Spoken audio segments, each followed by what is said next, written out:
many overlaps and so many similarities, and it makes me all those nuances. And I think it's the hypocrisy, I think, it's standing out to me.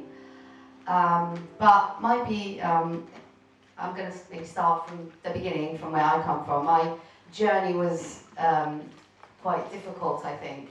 And it's something to do with parents and children, and I think that's something that happened to me, which made my journey all the more complicated, challenging, still challenging in some ways.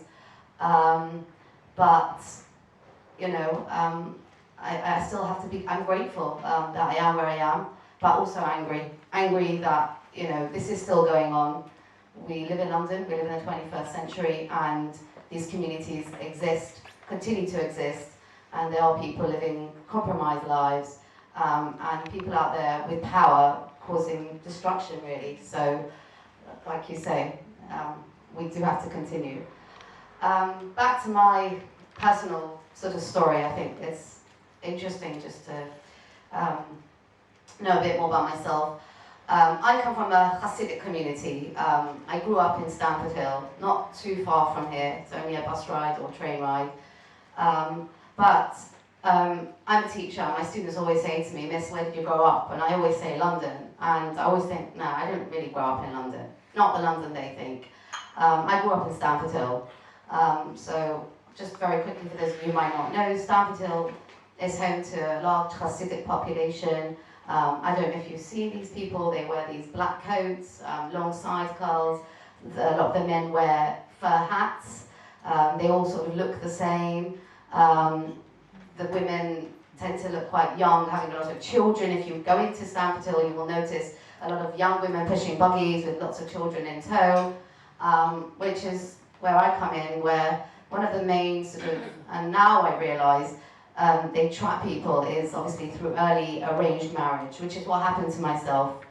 And of course, not allowing you to access an education. I think those are the two big things that happened to me, and two big things which I now realise are very deliberate in trapping people and disabling people, essentially, so that they are not independent and they would find any sort of life outside of that community really difficult. So in terms of, again, personally, for me, it meant that I took GCSEs. I was a girl. Boys' education, which I'll come to in more detail soon, is far less. So I'm grateful in that respect that I'm a woman, but compromised in other ways. So I did do GCSEs, we did very well, but always knowing that it's never going to really mean anything.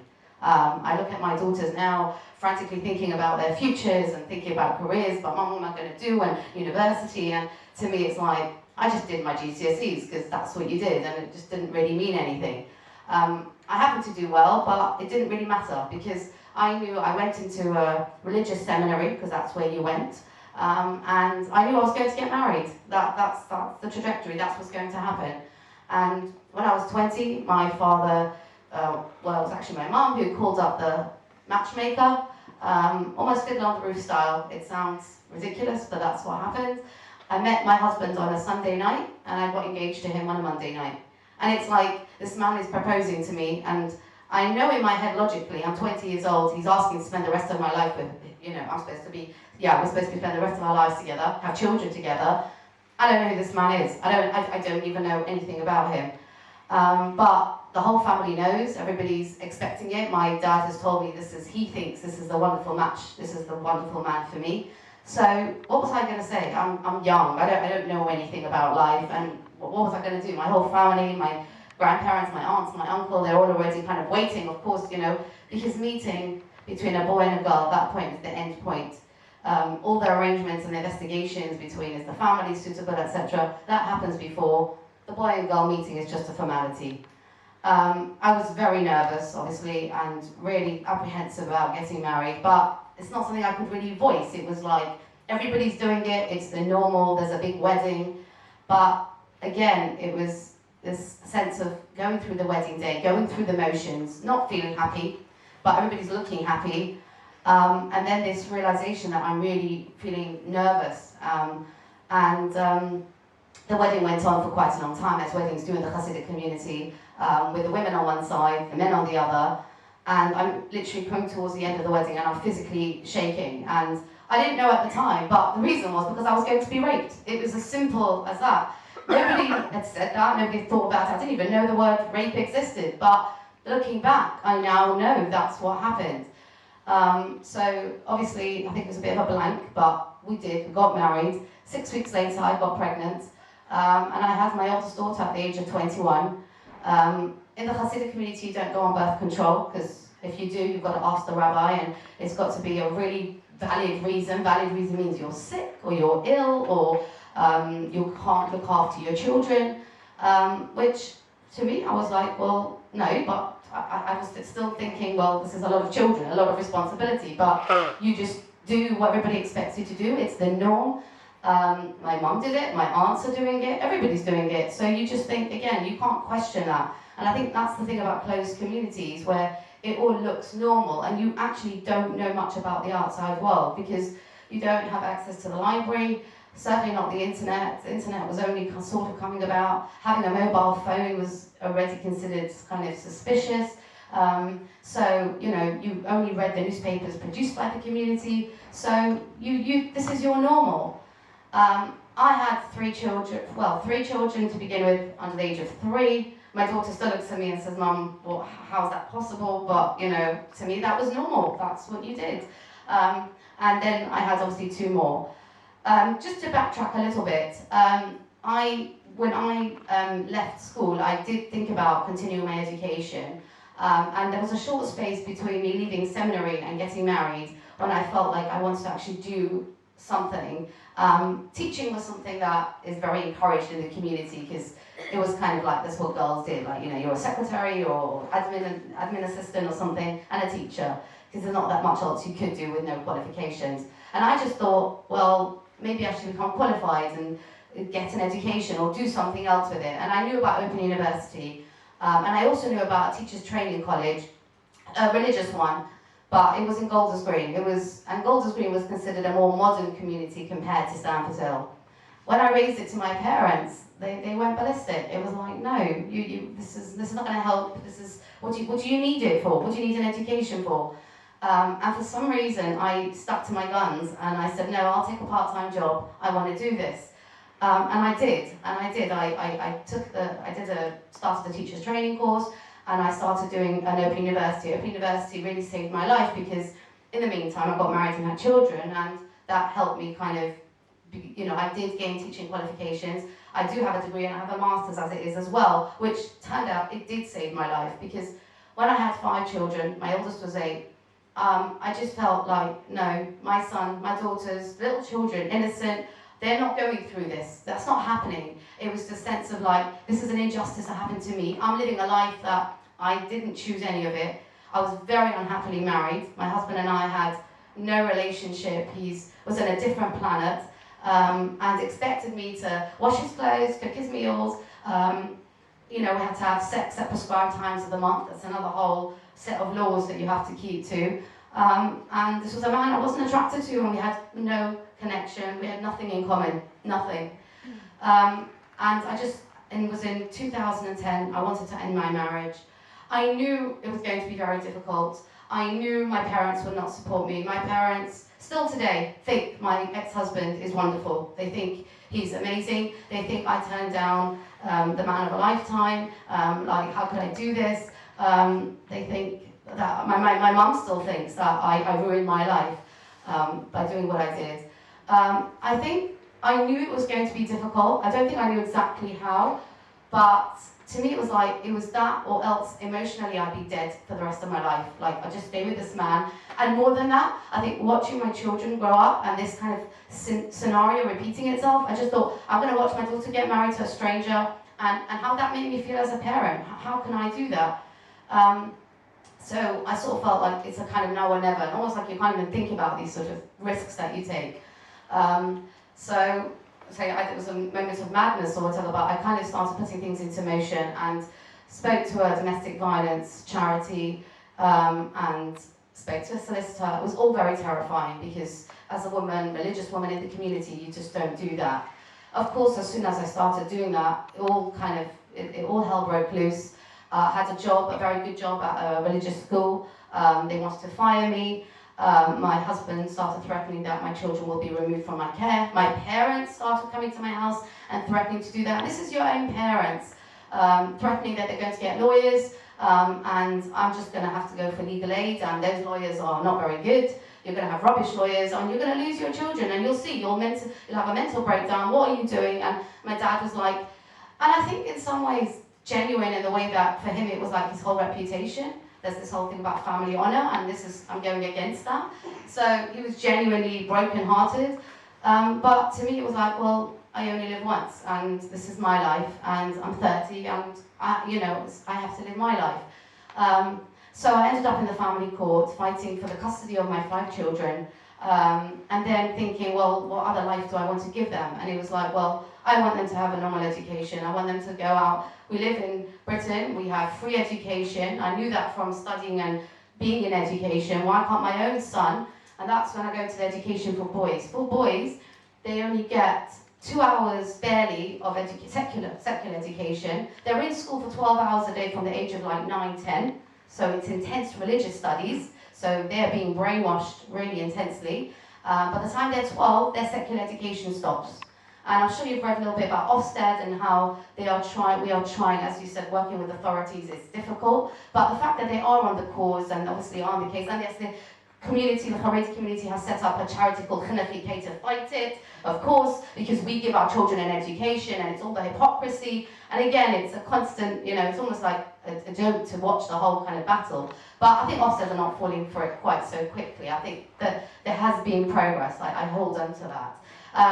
But in terms for me, that meant that my son, who was 8 years old, was speaking like a foreigner. He couldn't write or read, and that had to change. To me, that had to change. But going into the family court, it was like not just fighting my ex-husband, it was fighting the Hasidic community. They had endless, limited amounts of funds. There was a QC barrister at every single hearing, which my solicitor told me cost probably £10,000 per hearing. There was endless amounts of money. There was they raised charity funds. They did prayer nights to save my 5 children, their souls. I saw the leaflets that other people who afterwards had left and told me through the network that this is what they were doing. They were reciting prayers to God to save your 5 children. And that meant my children being taken away from me. That for me was a turning point where I cut my parents out of my life, because I still feel about that. And I know my mum is trying to get in touch with me, and I don't know whether she feels sorry or not, but I'm struggling with, these are parents who are trying to take away my own children. To me, you're a mum, your families, and that's something that I always feel that cults are evil at its root, where you start breaking down family relationships, especially parents and children. I don't feel there's anything besides for the fact that they talk about doing charity or doing things like that. I know the Haredi community are known for, I know people in the wider Jewish community tell me, yes, but they do so much wonderful. To me, I just feel like, no, you can be kind and charitable, but this is evil. And to me, I saw that in the courts, in the way they fought, all their resources to try and get my children away. They saw me as a threat. I was lucky. I'm intensely grateful that I live in a secular country. I dread to think if I would be living in a country where women's rights or people saw that fathers' rights, or in the 19th century when men automatically legally had rights for children. So I'm immensely grateful that actually the judge did support my decision. I won the custody of my 5 children, and I was allowed for them to go into Jewish schools, but mainstream schools. They would go into a school where they'd get a secular education. My daughter, I'm proud to say, goes to Nottingham University. She's doing a degree in sociology, and that was, began over there. But when I had finished all of that, and I began sort of my life and watched my children sort of really very quickly. That was also quite amazing. They adapted so fast, and they learnt sort of the norms of normal. My son learnt to speak English and football, and honestly adapted really well. I started sinking into me that this is what's going on. This is what's happening to me. This is how I feel. There must be others who feel like that. And also on a wider level, on a political level, how is it that this is still okay to happen? Why did I have to fight so hard? It costed me the emotional, never mind the emotional cost, but the financial, physical, everything. My case ended up going to the High Court. I still remember my solicitor phoned me up and said, your legal aid has run out. And they put a stop. I won the final hearing, but obviously my ex-husband, probably advised by other solicitors, they found a loophole. They felt that the judge didn't take into consideration the change in lifestyle it would mean for my children if they were to go to secular schools. So they took it back to the Court of Appeal. My solicitor was on the phone telling me, well, unless I have £10,000 transferred to my account tonight, you will not be represented. I'm going to the Court of Appeal. I'm going to the High Court in Holborn. Never been there. I don't even know what that's like. So things like that, where I had to thank God I had a credit card and I had to use it, I had to borrow money, and and again, I won the Court of Appeal, and my children started school. But that's when I thought we've got to do something to help others and create awareness, and I think that's what began with Gesher EU, which is the charity that I began, and obviously today we're still, thank God, we're still existing to some wonderful people who are on board with what we're doing and trying to change things and finding out that this is what's still going on. I don't want to, I could probably be here all night. I don't want to, I know you've still got to have another speaker, but what I do want to say is that I've realised that change doesn't happen overnight. And I think I came out with like 6-7 years ago, I was young and I was angry, and I'm still angry, but I think I've realised that change happens little bit by little bit, but you can never take the eye off the ball. Like, it's a constant need to kind of keep going, keep bringing awareness, and the people that we support, even though it's 1 people or 2 people, it all makes a difference. And no, we don't live in a perfect world, but even knowing that there have been other women who have left and the journey's slightly easier. It's not, losing family members, losing community, but having the support that that there are other people out there or down a trodden path. I think it just slowly makes that difference, and I think it also makes a difference to the community who think they are invincible and think that they have all the power. I think they've also learned something about, no, there's a possibility, and I always felt that one of the biggest revenge is also going out there and living life and being successful. Sort of despite that, it's not so much about I can't change that community, but living a successful life.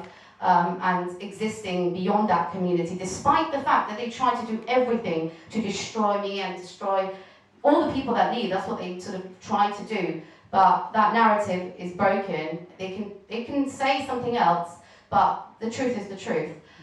So I'm sort of a firm believer, and I feel privileged to be able to stand here tonight and sort of talk to you about this. But I think with this sort of fight, I think with a lot of you feel that way. I think change is happening. I think, it's, yeah. I think 1 or 2 minutes to tell us about your... I just wasn't sure about the time. We've got 2 minutes. 2 minutes.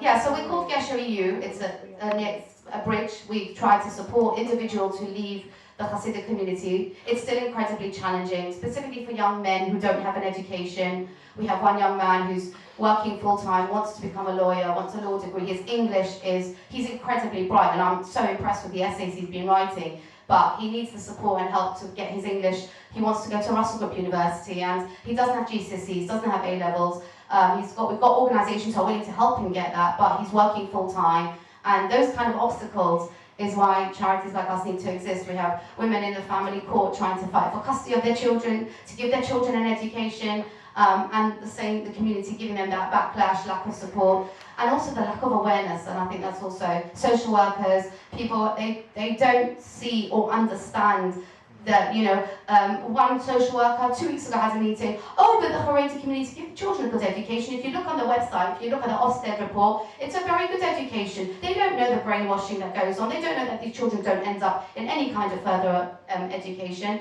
So it's that's where we need to exist, because we know, we understand that we can kind of, have those meetings with the social workers and explain. So yeah, that's Gesher EU in a nutshell. Probably very similar to what you guys are doing as well. Yeah. I was born into the Jehovah's Witnesses, a 4th generation Jehovah's Witness. So my great-grandfather was one of the first people in Jamaica to to be converted to religion. In 1975, it was the last time out of 7 times that Jehovah's Witnesses predicted that the end of the world would come. Yeah, well, obviously didn't come. my dad was one of 6 children, and he remained in the religion while the other 5 of his siblings left. And so I grew up not knowing any of my family at all, apart from my dad and my stepmom, because my mum sadly died when I was young. So I grew up in a very, well, when I say that, I've heard it all before and listened to the previous speakers, that can often seem quite dismissive. I've heard it before, but in this case, it kind of adds strength to the fact that all of these cults or high control groups are the same, in effect. One repeated thing that comes up is lack of education, homelessness, and lack of social skills, lack of ability to deal with the situation that's there. And all of those things came into my life, came into play at one point or another. I knew that I was gay from probably about 10 or 11 years old, when puberty begins to kick in, naturally. I didn't know what it was called. I didn't, give a name to it. I viewed it as a very innocent thing, which of course it is, but I didn't understand what was happening to my body, my feelings, until I went to the Kingdom Hall. That is the place of meeting of Jehovah's Witnesses, and finally, one day after about 2 years, it clicked, and I felt this overwhelming feeling of being watched. It was not a pleasant feeling at all, obviously. I felt not only watched by God, but watched by everybody in the congregation. So imagine a group of maybe 150 people. I just felt that people were just, focusing on me alone, and it was quite troubling. As I grew up, my faith weakened and weakened. One day, while studying with my dad, I asked him a question. I said, during Noah's flood, did all of the people die, apart from Noah and his family? My dad said yes. Even the children? He said yes, they died. And I said, why?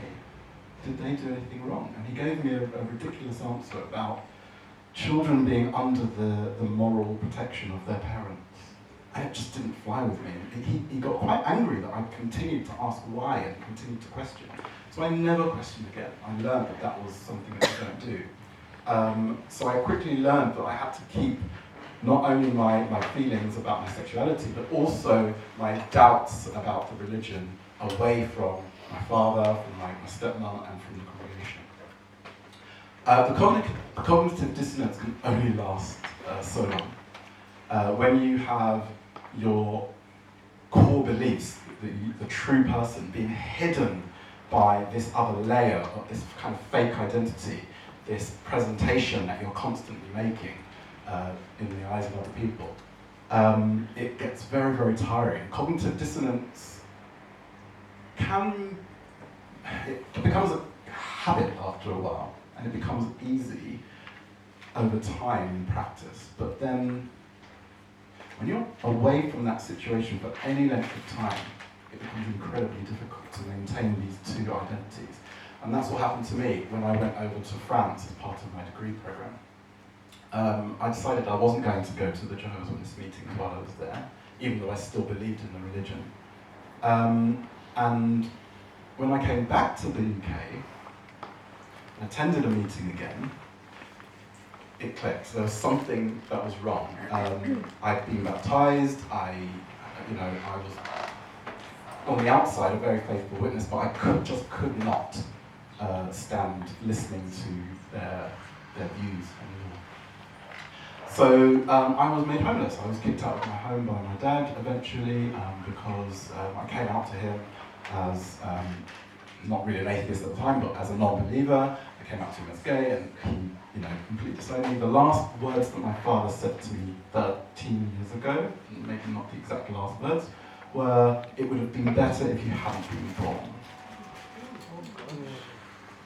And I haven't spoken to him. Well, he hasn't spoken to me, should I say? That's the key. So basically, I was kicked out of the religion. I was excommunicated, and I was homeless for about 6 weeks. When I say homeless, I mean rough sleeping, so sleeping on the street. And luckily I was able to get myself out of that situation, which is a very, very minority of people are able to do that. A few years later, I got involved with a group that had been recently set up, which is called XJW Friends. And it's not a charity, but it's a meet-up group, a very informal group. How many minutes do I have? 10. Okay. I got involved with XJW Friends, which is a support group for ex-Jehovah's Witnesses. And it was a very small group of about 200 people in the country who, 6 or 7 would meet in a pub or a library or something and discuss their feelings. And I became one of the organisers of this group when the organiser moved to a different country. And I put all of my effort into growing this group until, for about 3 years, until it had about 1,500 members. And now it has 2,500. And it's still a charity. At the same time, around the same time, 2 Muslim, ex-Muslims, should I say, people called Imtiaz, Shams, and Alia Salim, were doing a very, very similar thing with a group that they called Faith to Faithless, which was at the time for ex-Muslims. About 6 months later, they decided that they were going to expand this group to encompass more than just ex-Muslims. So they began to reach out on Meetup and on other fora to other ex-religious communities, so ex-Jehovah's Witnesses, ex-Haredis, ex-Mormons, and all kinds of people who are from high-control religious backgrounds, and they made this group. It became incorporated into Humanists UK as their apostate support program. And as a part of Humanists UK, it is a charity, and it has 4 aims. And one of those aims is education. So we do talks, like this one. We do tours of various museums. So we teach people about evolution, about the true stories of the Bible or the Quran or something like that. So education is one of our main aims. Another aim is to give a platform to apostates to express themselves. So in panels such as this, so talking about your experiences, your life experiences to other people. The other one is quite new. It's the peer support network. And peer support is a very informal but structured kind of therapy, kind of talking therapy. And we have those, I think, we've had them for the last 6 months, about once a month, and they're gaining in popularity and regularity as well. So if you know anyone who could benefit from such a program, please do get in touch. And the final one is called the Apostasy and Safeguarding and Awareness Training, and it's a fully realized training course, and it's the biggest part of Faith to Faithless actually. It's a fully realized training course for frontline service providers.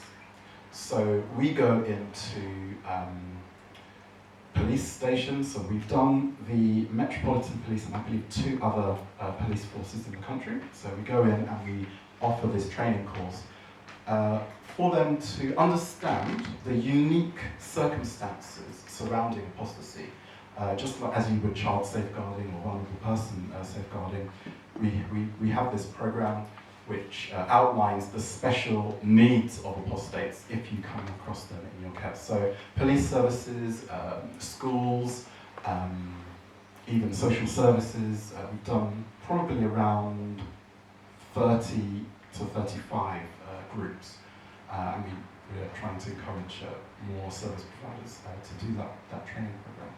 So in the course of about 15 years, I've gone from being in a very high-controlled, strict religious background to being, now I am the community development coordinator of Humanists UK and the vice chair of Faith to Faithless, so I've gone super apostate, which is horrible. But one last thing I'd like to say really is that I was helped immensely, and it took a long time for me to get the help I needed from various communities which were out there to help me. Now we have, just like your group and Faith-to-Faithless, we have charities who are really looking into, people are really taking this seriously. People are taking apostasy seriously.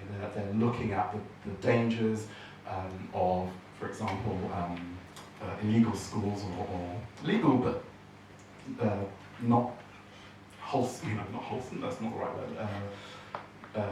Schools which give damaging education, and they're beginning to take this seriously. I would say it's only in the last kind of 5 years that it's become a bigger issue. So, jump on the bandwagon, it's a big thing. So, I think that's all I have to say really. Thank you very much. I am an ex-member of the Exclusive Brethren. Exclusive Brethren was a movement founded in about 1825, and it's an offshoot from the Plymouth Brethren movement. And our particular branch of it was founded, it's attributed to a leader called John Nelson Darby, and that's a picture of him there, and he is the recognised leader. The reason I emphasise that is because a lot of people refer to them as the Plymouth Brethren, and I would like to point out they are not the Plymouth Brethren. They are one small extreme offshoot of the whole Plymouth Brethren movement. Okay, so that's a bit about them. So John Nelson Darby actually had the idea, his starting point was keeping separate from evil. And throughout the years that has become more exaggerated. And I would say it was probably taken to a new level in the late 50s, early 60s, when the then leader, James Taylor Jr., decreed that being separate meant you had to keep separate from anybody who was not within the Brethren movement. The effect that had on families at the time was if you had a parent or a child who was in the movement and one that wasn't, you effectively had to say, I can't see you, eat with you, or have anything to do with you. The effect that has now is what I'm most passionate about raising awareness of, and that effect is if you leave the movement, you end up losing contact with all of your family that are still in it. So that could be parents and siblings, it could be parents and grandparents, all of your extended family, let alone the community that you've only ever known. Most people in the Brethren are born into it. There are very few people that join it, so you actually don't know a lot different. If you'll bear with me, in order to emphasise that effect, I would like, get my glasses, to read out something that was written by somebody that can write a lot better than I can, just explaining what it feels like. So this was written by an ex-member a couple of weeks ago, and it's read with their permission. I left over 11 years ago, but the cult still stretches its claws into my world. To add to my myriads of scars from them, last week 3 more stripes were added. 3 more jagged lines across my heart, swipes from the group that has total claim over most of my family and their lives. If you're not familiar with the so-called Plymouth Brethren Christian Church, aka the Exclusive Brethren, here are 3 examples from last week of the crazy kind of destructive crap they get up to. Please excuse the language. Not my words. Number 1, weird weddings. My little brother got married last week. I last saw him when he was about 14. Of course I didn't go, because excommunicated people cannot attend their weddings. However, among the other really stink rules about weddings, one of the worst ones to me is that they forbid the groom's family to attend their wedding, even though they belong to the Exclusive Brethren too. Imagine not being able to be part of your own child's wedding day. Being an ex-Brethren survivor looks like being resigned to the fact you'll never attend a family wedding, but being really excited to sneakily get hold of a photo of him and his bride through the ex-Brethren network. It means feeling wordlessly strange as you look into the face of an unknown handsome young man who was once a beloved little boy that tearfully hugged me goodbye so many years ago. A couple of years ago, we discovered my beloved Nana had been moved into a dementia care facility. As she is not under Brethren guard there, I have been able to sneak in to visit her a few times without them knowing. Being a Brethren survivor means sneaking into a care facility to see your own Nana, your heart flipping as you read the visitor's book, and see your parents' handwriting from earlier visits. It means being scared of a showdown if they catch you visiting her, and not leaving your own writing in the book in case they caused trouble for you if your nana if they knew you had come. Number 3, psychological abuse. We heard last week through the ex-brethren grapevine that my own father has just been shut up. This is a term for what is tantamount to institutional psychological abuse through enforced time-out or silent treatment. While you're shut up, you cannot speak with, eat with, or meet up with any other brethren, even your own spouse. You are forbidden from attending the daily church meetings that normally dominate your calendar. You are visited monthly by priests who come to see if you've repented. You can expect to be shut up for months and even years. So why doesn't he reach out to those of us that are out, you might ask? Well, if my father dares to speak with me or my brother, this would be taken as evidence he had not repented. So for months he can expect to be totally trapped in an intensely lonely void designed to break a person into submission. He either chooses his wife and other kids and grandkids, or us too. Being a brethren survivor means standing angry and helpless as the cult continues to wreak destruction and havoc on those you love. I am angry, I am sore, and I am sick of their destructive ways. It wasn't written by me, but I thought it summed up probably the reasons behind I do what I do. It's that kind of hurt that drives you to carry on. So a little bit about me and where I came from. So my story. I was born into the Exclusive Brethren. I was 4th generation on my father's side. It was my life. I had no choice. I left at like 18 years old with my parents and one of my 2 brothers. And at that point, that's my family. Forgive the rather dated photo. You can guess the era. At that point, I got on with my life. The Brethren was part of my past, and that was it. I accepted the fact that I didn't see my brother. I consider myself luckier than a lot of ex-brethren because I did have the majority of my immediate family with me. And then, things changed. In 2012, I had a phone call from my brother in the Brethren. My brother never voluntarily called me.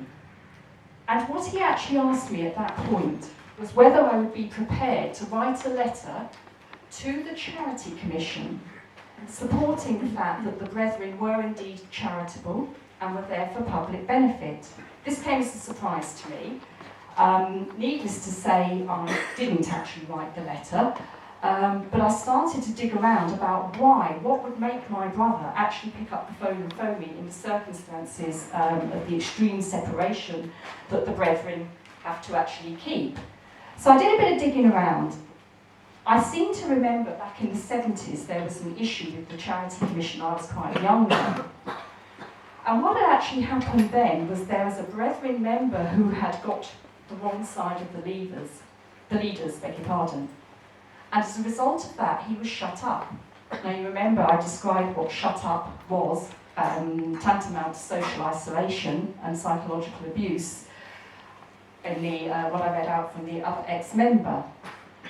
He was shut up for getting the wrong side of the leaders. This meant he had to live in isolation from his own family and his 3 children. This particular person found that very hard to deal with, and he tried to take his own life. He survived that, but then he went home, and a couple of months later, he tragically killed his wife and his 3 children and took his own life, because he couldn't cope with the psychological abuse. This was back in the 70s, and it hit the national press at the time, but the outshot of that was it prompted the Charity Commission, bearing in mind the Brethren as a religious movement registered as a charity, to look into the doctrines of the Brethren. A leading QC, Hugh Elric Francis, spent 2 years, and he wrote a report. And what he actually said, the doctrine, that is the doctrine of separation that he was referring to, that the Brethren practice, is harmful and calculated to disrupt family ties and perfectly normal and proper business relationship. It is called widespread distress and anguish amongst many deeply religious and decent people, and is against the true interests of the community. He was suggesting that the Brethren should not be a charity. The Brethren appealed that decision, and in 1981 they won the case due to lack of witness statements that could be presented in court. So I remember that vaguely from, I was quite young at the time, but I remember all we had to do was pray that the Charity Commission matter, would be won, and indeed it was, and that's all I knew about that at the time. So then these issues that they had resurrected their head again in the sort of late, about 2010, 2011, when one of the Brethren Gospel Hall Trusts applied for charitable status and it got turned down.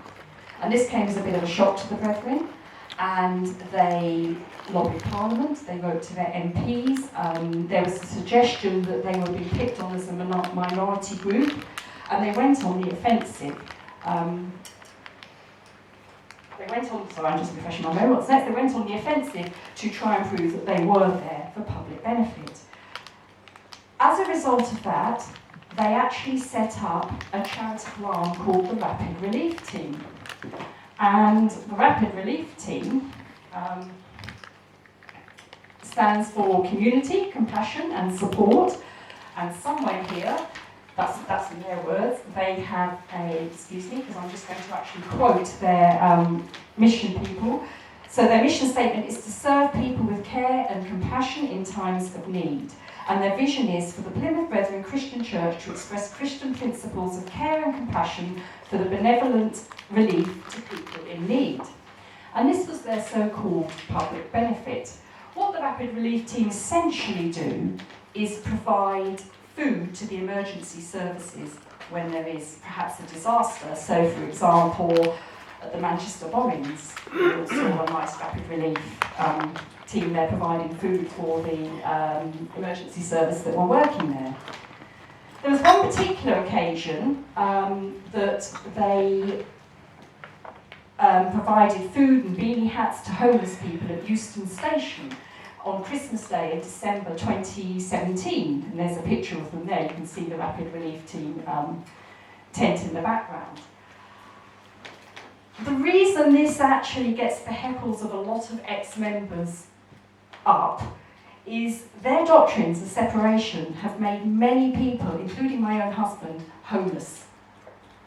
And they're there as a charity, supposedly, providing food and food and drink for homeless people in order to keep their charitable status. And it's the hypocrisy of that and the misleading conception of that. I believe the Network Rails Trust said something about it was so good of you to give up your time on Christmas Day. What he didn't say was that the Brethren don't celebrate Christmas and they don't enjoy Christmas like most people do. So apart from giving up their time, they were not giving up anything special. So there's that misleading element that they are such good people giving up Christmas Day to feed the homeless, but it's not really, that at all. In 2014, we had the opportunity to help a young girl leave. We've helped several people since then as well. This young girl had to get in touch with us secretly.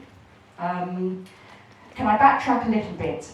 As a result of the Charity Commission not awarding charitable status to the Preston Down Trust, the Brethren agreed to amend their charitable deeds and to accept a document that explained how their faith would work in practice. The Charity Commission in January 2014 said that if the All Brethren Gospel Hall Trust adopted and abided by that statement, they would accept the Brethren as a charity. One particular paragraph, I won't read out the whole document because it is 55 pages long, but one particular paragraph that is of significance was the one that was supposed to address the problems people have when they leave and they lose relationships with their family members. And this paragraph actually said, where persons seek to leave the community, reasonable steps should be afforded to them in terms of support and or financial assistance relating to employment or other matters, where they have been dependent on the community for support.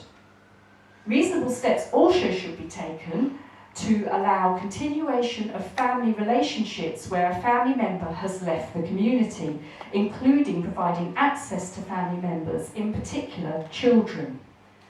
Now, it's all about interpretation, isn't it? Because most people would interpret that if somebody left their church, you carry on seeing your family as normal. There's also a clause in that that says it's up to each individual member of the brethren how much contact they have. And my big problem with that document is I could be 99% sure most of the brethren do not understand it. They don't know that they can actually carry on and have a normal relationship. Therefore, they carry on and behave exactly as they always have done.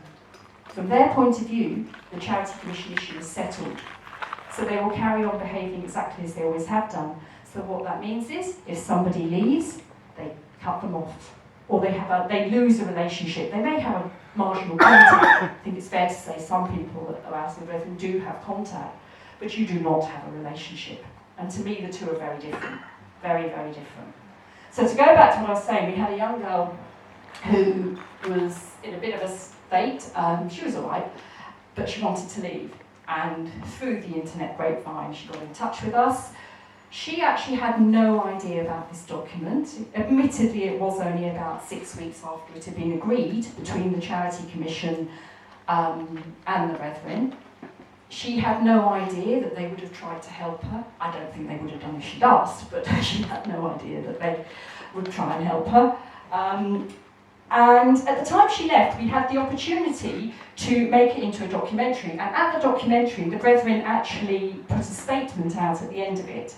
And this is what it says. So this has actually gone out on national television about their doctrines. Where a member leaves the PBCC, but their family members remain, church members respect the natural relationship between parent and children.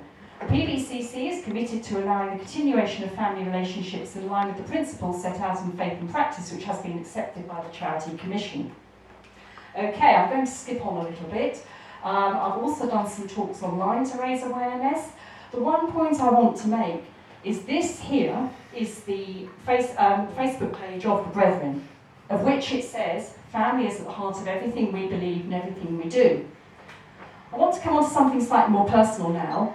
My mother's been in hospital recently, she's absolutely fine.